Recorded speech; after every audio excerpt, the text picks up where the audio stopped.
하나님의 말씀 함께 보겠습니다. 구약성경 창세기 29장 1절에서 14절까지의 말씀입니다. 창세기 29장 1절에서 14절까지의 말씀을 제가 봉독해 드리겠습니다.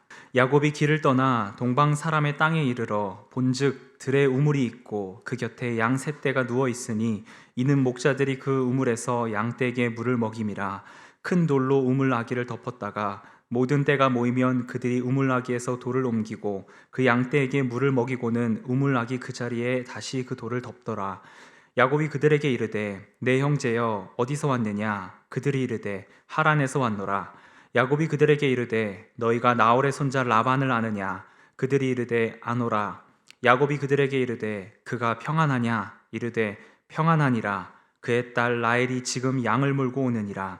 야곱이 이르되 해가 아직 높은즉 가축 모일 때가 아니니 양에게 물을 먹이고 가서 풀을 뜯게 하라. 그들이 이르되 우리가 그리하지 못하겠노라. 때가 다 모이고 목자들이 우물나기에서 돌을 옮겨야 우리가 양에게 물을 먹이느니라. 야곱이 그들과 말하는 동안에 라헬이 그의 아버지의 양과 함께 오니 그가 그의 양들을 치고 있었기 때문이더라. 야곱이 그의 외삼촌 라반의 딸 라헬과 그의 외삼촌의 양을 보고 나아가 우물나기에서 돌을 옮기고 외삼촌 라반의 양떼에게 물을 먹이고 그가 라헬에게 입맞추고 소리내어 울며 그에게 자기가 그의 아버지의 생질이요 리브가의 아들됨을 말하였더니 라헬이 달려가서 그 아버지에게 알림해 라반이 그의 생질 야곱의 소식을 듣고 달려와서 그를 영접하고 안고 입맞추며 자기 집으로 인도하여 드리니 야곱이 자기의 모든 일을 라반에게 말하매 라반이 이르되 너는 참으로 내 혈육이로다 하였더라. 야곱이 한 달을 그와 함께 거주하더니. 아멘. 오늘은 야곱의 세움행전 9번째 시간으로 야곱의 질환지교라고 하는 제목으로 함께 말씀을 나누고자 합니다. 이 땅을 살아가는 모든 사람들은 누군가에게 영향을 받으며 살아갑니다. 좋은 영향이든 좋지 않은 영향이든 이 땅을 살아가는 모든 사람들은 그 영향력 가운데 살아가게 되어 있습니다. 함께하는 사람이 누구냐에 따라서 부정적인 영향을 받기도 하고 또 어떨 때에는 긍정적인 영향을 받기도 합니다.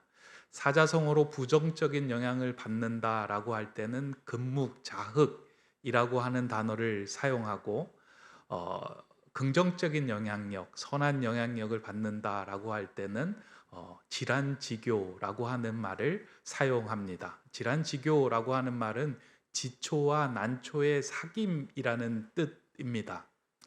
여러분들 질환지교라고 하는 단어를 들으면 뭐 떠오르는 것이 있습니까? 혹시 유한진 시인이 쓴 질환지교를 꿈꾸며라고 하는 에세이 생각나세요?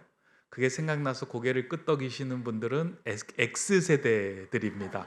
이 60년대 후반, 70년대 초중반 그 세대를 X세대라고 하는데 그 시대에 한동안 유행했던 책이 그 질환지교를 꿈꾸며라고 하는 책입니다. 좋은 친구를 만나고 좋은 친구에게 영향을 주고받는 그런 사이의 삶이 되면 좋겠다라고 해서 나온 그런 이제 에세이입니다. 근데 이 질환지교라고 하는 말은 명심보감에 나온 말인데요. 명심보감에 보니까 이렇게 적혀져 있습니다. 선한 사람과 함께 동행하면 지초와 난초가 있는 방 안에 들어간 것 같아서 오랫도록 그 냄새를 알지 못하나 곧 더불어 그 향기에 동화된다 라고 하는 이 구절에서 이제 가지고 온 것이 질환지교입니다. 그러니까 지초와 난초가 가득한 방에 들어가 있을 때 나도 모르게 내 안에 향기로 가득 차게 되고 동화된다라는 의미입니다. 우리 인생길에서 이처럼 선한 영향력을 주는 사람들을 만나고 그와 함께 동행한다라고 하는 것은 더할 나위 없는 큰 복입니다. 실제로 이러한 이론에 근거해서 프랑스에서는 한 프로그램, 교화 프로그램을 하나 만들었는데요. 비행 청소년들을 위해서 그들을 어떻게 그 비행 청소년의 문턱에서 한계에서 새로운 단계로 한 스텝 위로 끌어올릴 수 있을까 고민하던 중에 이제 그 국가에서 그 교정 단체에서 쇠유라고 하는 프로그램을 만들었습니다. 이 쉐이유라고 하는 단어는 문턱, 한계라는 뜻인데요. 인생을 살아가면서 우리 아이들이 살아가면서 문턱을 만나고 한계를 만날 때 그것을 뛰어넘지 못하고 옆으로 돌아가다 보면 엉뚱한 길로 빠지게 되는 경향들이 생긴다는 거예요. 그때 좋은 사람들을 만나고 건강한 어른들을 만나서 함께 한 걸음 뛰어 오를 수 있도록 그들의 손을 잡아줄 때 그들의 인생에 새로운 변화가 생긴다라는 의미로 쉐이유라고 하는 그 프로그램을 만들었는데요. 그 프로그램을 통해서 한 건강한 어른 하나하고 비행 청소년 한 명하고 붙여서 2,000km의 여정을 걷게 하는 겁니다. 한꺼번에 2,000km를 걷는 건 아니고요. 나눠서 이제 2,000km를 꾸준하게 걸으면서 그 건강한 어른과 함께 이야기를 나누고 교제하고 동행하면서 선한 영향력을 받게 하는 프로그램입니다. 실제로 이 프로그램을 통해서 많은 그 프랑스의 그 비행 청소년들이 새로운 삶을 살게 되었고 재범률이 사라지게 되는 그런 일들을 경험하게 되었다라고 하는 그 기사를 읽은 적이 있습니다. 이처럼 우리는 살아가면서 누군가에는 영향을 받게 됩니다. 근데 그 선한 영향력을 받는 건 참 중요한 일이다라는 말씀입니다. 이러한 맥락에서 볼 때 오늘 우리가 살펴보고 있는 본문에 등장하는 야곱은 이제 베델에서 하나님을 만난 이후에 하나님과 동행을 하며 하란 근처에 있는 우물까지 동행하게 되고 도착하게 됩니다. 오늘 본문 1절은 그것을 아주 짧은 구절로 한 절로 묘사하고 있습니다. 야곱이 길을 떠나 동방 사람의 땅에 이르러. 사실 이게 너무나도 짧은 한 구절인데요. 야곱이 길을 떠났다, 동방 사람의 땅에 이르렀다라고 하는 이 글 안에는 700km 이상의 여정이 담겨져 있고요. 한 달여간에 혼자 그 광야의 외로운 길을 걸어갔던 그 여정이 그 안에 담겨져 있습니다. 그래서 이 한 줄을 읽으면서 야곱이 그 여정 속에서 하나님과 함께 동행을 하였구나라고 하는 것을 우리가 읽을 수 있다면 오늘 우리가 읽었던 성경들이 우리에게 큰 의미와 교훈으로 다가오지 않을까 하는 생각을 합니다. 저는 왜 이런 시각에서 오늘 본문 1절을 읽었냐면 이제 이 1절 이후에 야곱의 삶 속에서 일어난 변화를 보니까요. 그 이전의 야곱과 베델 이후에 그 동방에까지 이르게 하는 그 광야의 여정을 통해서 하나님과 어떠한 사귐과 만남이 분명히 있었기에 그의 인생에 변화가 생겼다라고 하는 그 이제 상황들을 여기에서 이제 찾게 된 겁니다. 이 짧은 구절 안에 야곱과 하나님과의 질환지교가 담겨 있습니다. 이 구절을 보면서 그렇게 생각하는 이유는 이후에 벌어지는 사건 속에서 야곱에게 일어난 변화의 모습들 때문입니다. 우리 한 사람에게 생겨나는 변화는 우리의 힘으로 노력으로 성취할 수 있는 변화도 있지만 전적으로 하나님의 은혜로만 가능한 변화들이 있습니다. 베델 이후의 광야에서 하나님과의 질환지교를 통하여 생겨난 야곱의 변화는 야곱의 노력으로 인해서 이루어진 변화가 아니고요. 하나님과의 전적인 사귐과 만남을 통해서 이루어진 변화들입니다. 그 변화의 모습들을 좀 오늘 본문을 통해서 살펴보고 발견할 수 있다면 우리 인생 여정 속에서도 좀 큰 도움이 되리라고 생각합니다. 저는 크게 이제 두 가지 변화를 오늘 본문에서 좀 보았는데요. 첫 번째는 야곱은 자신을 대하는 태도에서 변화가 일어나게 됩니다. 그러니까 자신을 바라보고 자신을 대하는 태도가 바뀝니다. 지금껏 야곱의 삶을 이끌어온 힘은 자신이 가진 자격지심을 극복하기 위한 노력들이었습니다. 야곱은 자격지심으로 똘똘 뭉친 인간이라고 해도 과언이 아니었습니다. 왜냐하면 야곱은 태어날 때부터 형 에서의 발목을 붙들고 태어납니다. 족장의 가문의 장남이 아닌 차남으로 태어났다는 사실 하나만으로도 엄청난 자격지심을 갖게 하는 일입니다. 똑같이 태중에서 쌍둥이로 태어났는데 순간적으로 누가 태어나느냐에 따라서 인생이 바뀌는 거예요. 그래서 누구는 장남으로 누구는 차남이 되는 거예요. 그 차남을 통해서 내가 장남의 축복을 얻지 못한다. 이건 태생적으로 자기 자신이 자격지심을 갖게 되는 상황입니다. 이 태생적인 한계로 인하여 주어지는 자격지심으로부터 시작해서 형과는 다른 외모나 성격이 야곱에게는 큰 자격지심을 갖도록 만든 것입니다. 이를 해결하고자 야곱은 형을 속이고 아버지를 속이며 자신의 그 자격지심, 그 공허한 마음을 채우고자 노력하며 달려갔습니다. 그러나 아무리 노력하고 애를 써도 그의 마음 깊은 곳에 자리 잡은 그 부족한 마음, 자신을 향하여 바라볼 때 그 자격지심이 생기는 그 마음이 해소가 되지 않았던 겁니다.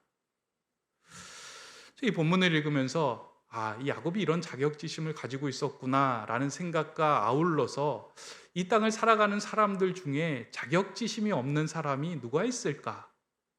태어나면서 태생적인 한계로 생겨난 자격지심, 그리고 성장하면서 내 외모나 그리고 내가 가지고 있는 능력이나 또 내가 가지고 있던 어떤 재능이나 이런 일들을 통해서 자격지심을 가지지 않고 살아가는 사람은 하나도 없다라는 생각을 하게 됩니다.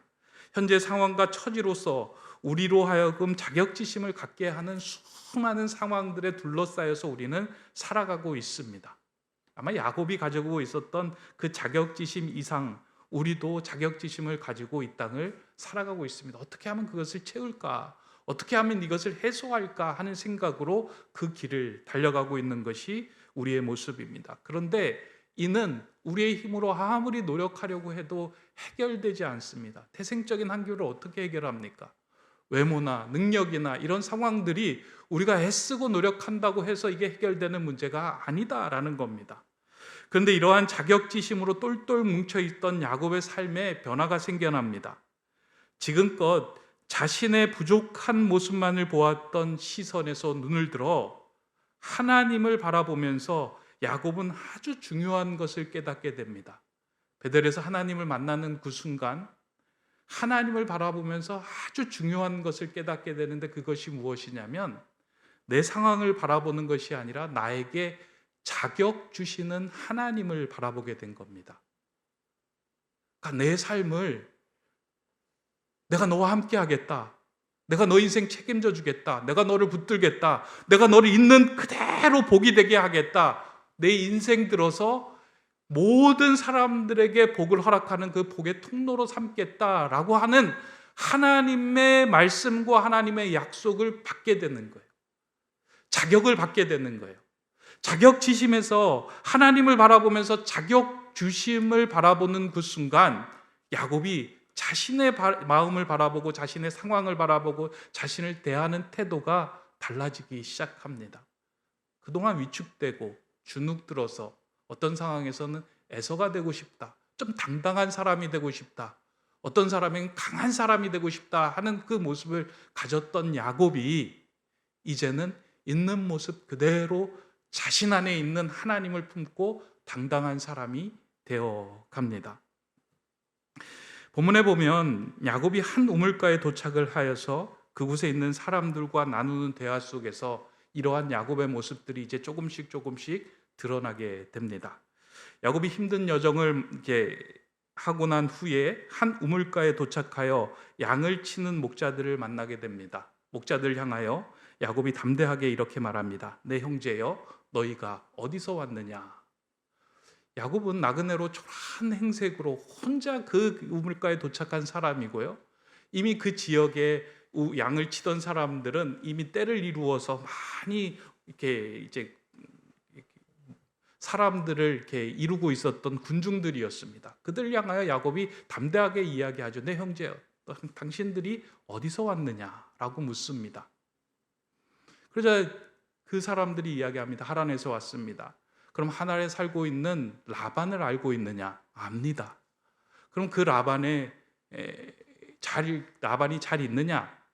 평안합니다. 그 딸 라헬이 지금 여기로 오고 있습니다. 하고 있는 대화를 이렇게 주고받고 있는데요. 길 가던 나그네, 오랜 한 달의 여정 속에서 초라하고 행색이 지친 야곱의 모습이 아니라 당당한 야곱의 모습이, 당당한 야곱의 대화가 이 글 속에 보여지고 비춰지고 있습니다. 어떻게 이럴 수 있었을까? 그 안에는 내 인생을 주관하시는 하나님, 나를 복되게 하시는 하나님, 내게 자격 주시는 하나님, 그 하나님이 야곱의 인생 속으로 들어가기 시작하니까요, 조금씩 그의 마음속에 이전에 자격지심 때문에 위축되었던 마음들이 팽창되어 하나님을 붙들고 담대할 수 있는 마음으로 조금씩 변화되는 그 기미가 일어나고 있었던 겁니다. 저는 오늘 본문 그 대화 속에요, 제일 이 야곱의 담대함의 모습이 보이는 구절이 7절 이 본문이라고 생각합니다. 뭐라고 야곱이 이야기를 하냐면, 그 모여서 이제 가축들이 우물가에 모여서 물을 먹이려고 하고 기다리고 있는 사람들을 향하여 이렇게 말합니다. 야곱이 이르되 해가 아직 높은즉 가축 모일 때가 아니니 양에게 물을 먹이고 가서 풀을 뜯게 하라. 거기 기다리고 있는 사람들을 향하여 그렇게 이야기를 하고 있는 거예요. 지금 해가 높은데 지금은 가축 모일 때가 아니니 양에게 물 잠깐 먹이고 빨리 가서 너 풀 뜯어라 라고 이야기를 합니다. 야곱이 이렇게 말한 이유에 대해서 성경에서 뭐라고 얘기하고 있는지는 잘 이렇게 해석하고 있지 않지만 한 두 가지로 생각할 수 있지 않을까 생각을 해봅니다. 첫째는 목자들이 지금 일 안 하고 우물가에서 농땡이 치고 있는 모습을 보면서 나무라는 겁니다. 야, 해가 지금 높은데 너희들 여기 와가지고 지금 뭐 하고 있느냐? 얼른 물 먹이고 가서 풀 뜯겨라. 너의 양이 아니지만 누군가의 양을 치고 있다면 최선을 다해서 그 일을 해라 라고 이야기한 것처럼 들려집니다. 또 한 가지는 지금 라헬이 오고 있으니 너희들이 이 자리를 비켜달라라고 하는 뜻으로도 이것을 읽을 수 있습니다. 그러니까 라헬이 지금 오고 있으니까요, 라헬하고 내가 만나서 이제 오랫동안 이야기를 하고 좀 이렇게 제 그 현장을 멋지게 만남의 현장을 꾸며야 되니까 너희들이 있으면 방해가 된다, 좀 사라져 달라라고 하는 이야기로 이 본문을 읽을 수 있습니다. 어느 것이 정답인지는 잘 모르지만 두 개 다라고 이야기해도 야곱의 당당함이 이 안에 서려져 있는 모습을 저는 보고 읽게 되었습니다. 하나님과 동행하면서 자신을 통하여 일을 이루어 가신 하나님께 선한 영향력을 받은 야곱에게서 일어난 변화입니다. 오늘 우리의 삶에도 자격지심을 갖게 만드는 상황과 환경들이 너무나도 많이 있습니다. 하나님을 믿는 그리스도인들도 너무나도 심한 자격지심 때문에 마음이 우울하고 지치고 다운되는 삶을 살아갈 때가 참 많이 있습니다. 내 상황, 환경, 내 처지를 보니까 너무나도 초라하고 행색이 볼품없어 보이는데 이러한 모습으로 내가 하나님을 믿는 게 무슨 의미가 있을까라고 생각을 합니다. 늘 세상적인 기준을 가지고 나를 바라보니까 나를 대하는 태도가 온전하지 못합니다. 근데 하나님을 바라보고 하나님의 말씀을 붙들고 하나님의 약속을 바라보고 나를 바라보니까 나에게 자격 주시는 그 하나님으로 인해 내가 그런 자격이 있는 인생이구나라는 생각을 갖게 된다는 겁니다.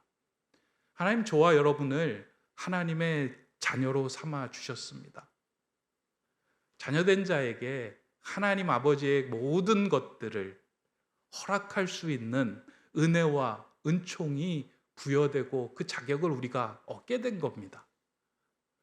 그렇다면 우리가 이 땅을 살아갈 때요, 세상적으로 조금 부족하고 초라한 행색일지라도 우리가 당당하지 않아야 할 이유가 하나도 없습니다.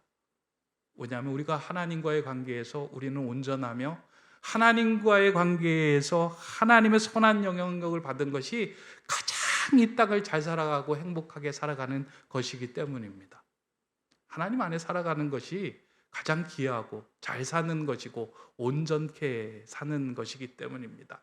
이 마음을 가지면요, 내가 부할 때나 내가 가난할 때나 내가 했던 기도가 이루어질 때나 그 기도가 유보될 때나 그것에 흔들리지 않고요, 나에게 자격 주시는 하나님으로 인하여 어떤 상황에서든지 담대하게 지낼 수 있습니다. 저는 오늘 예배하는 우리 성도님들, 하나님과의 질환지교를 통해서요, 여러분들 마음속에 자격지심이 있었던 그 마음속에 우리에게 자격을 주시는 하나님의 마음으로 가득 채워지기를 소망합니다.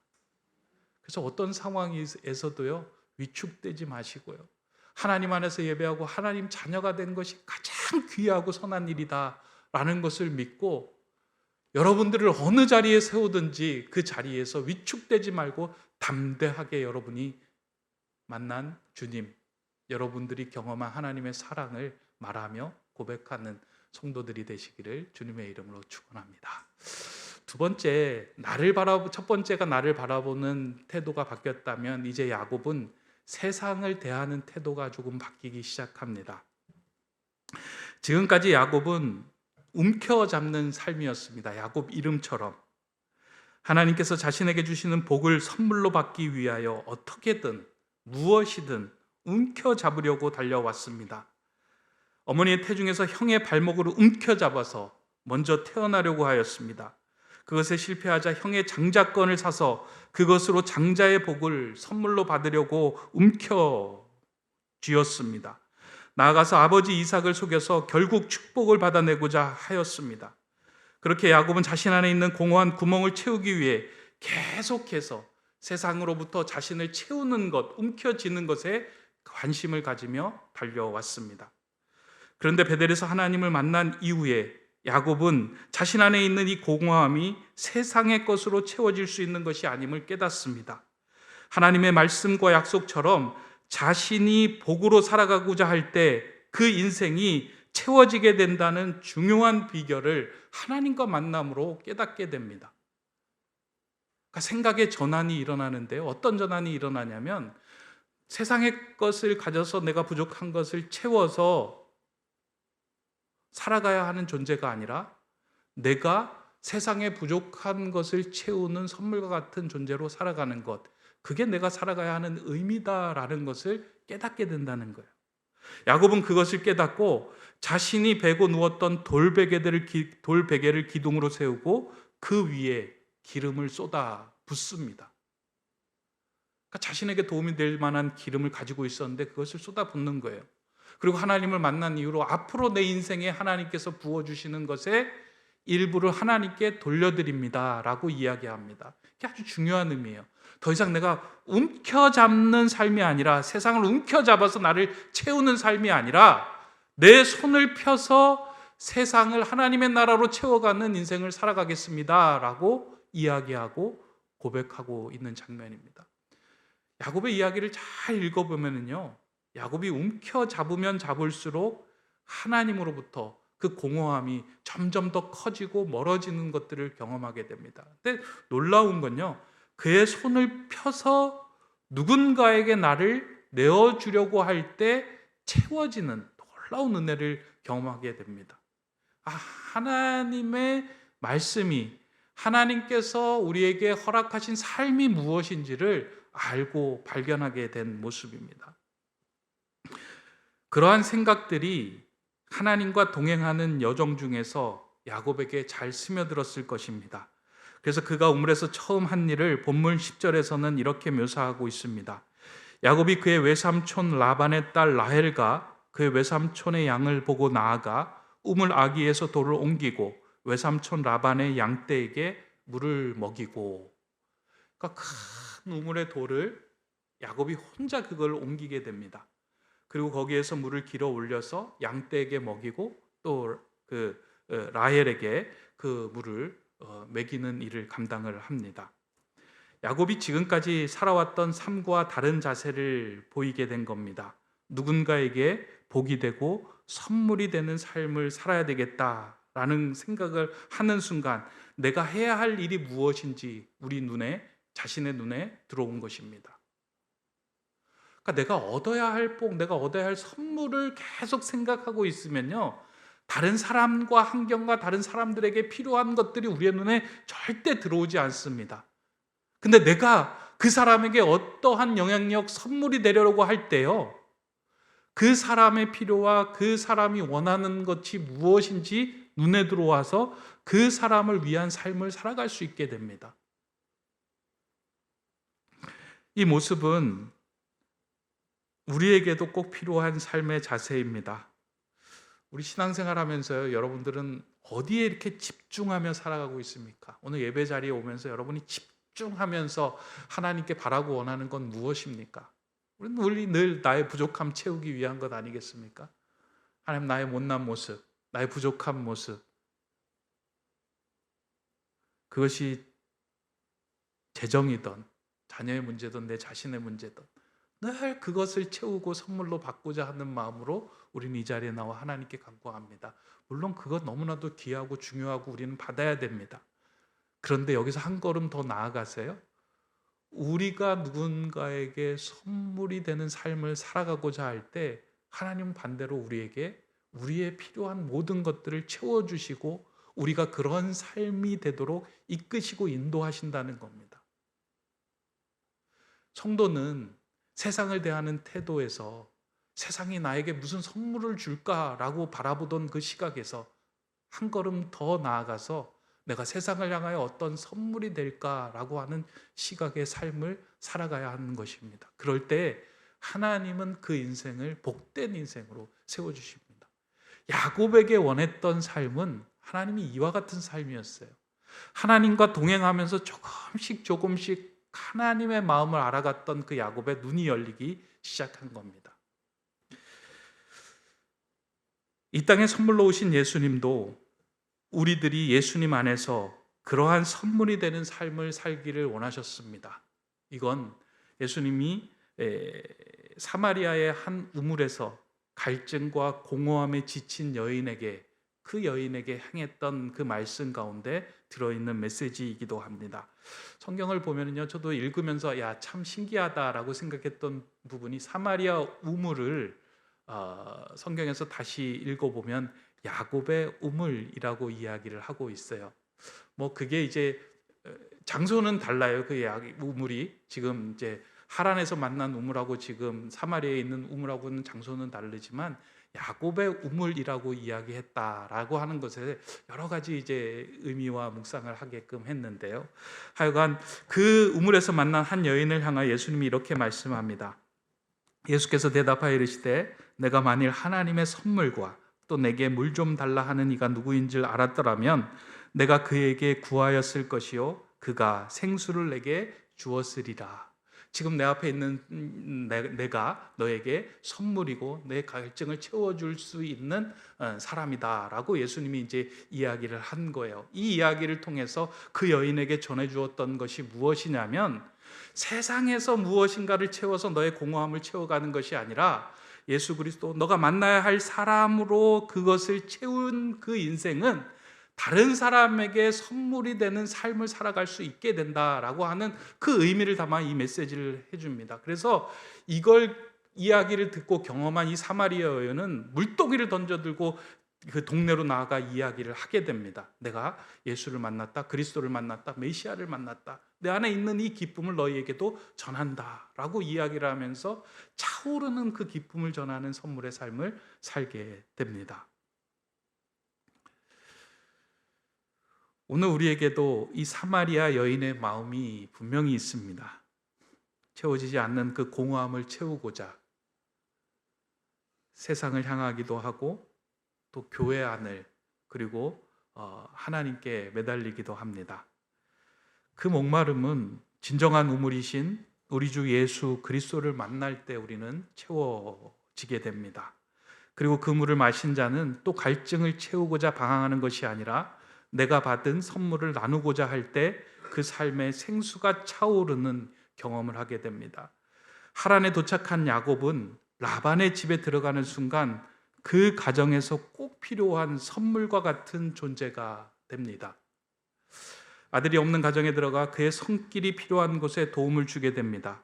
라반의 가정에 하나님께서 보내주신 선물이 야곱이 되는 것을 보게 됩니다. 그러한 모습을 본 라반은 이제 거꾸로 야곱을 붙들기 위해 애를 씁니다. 이러한 야곱의 변화는 한순간에 이루어진 것이 아니라 하나님과의 질환지교를 통하여 선한 영향력을 받았기에 이루어진 변화입니다.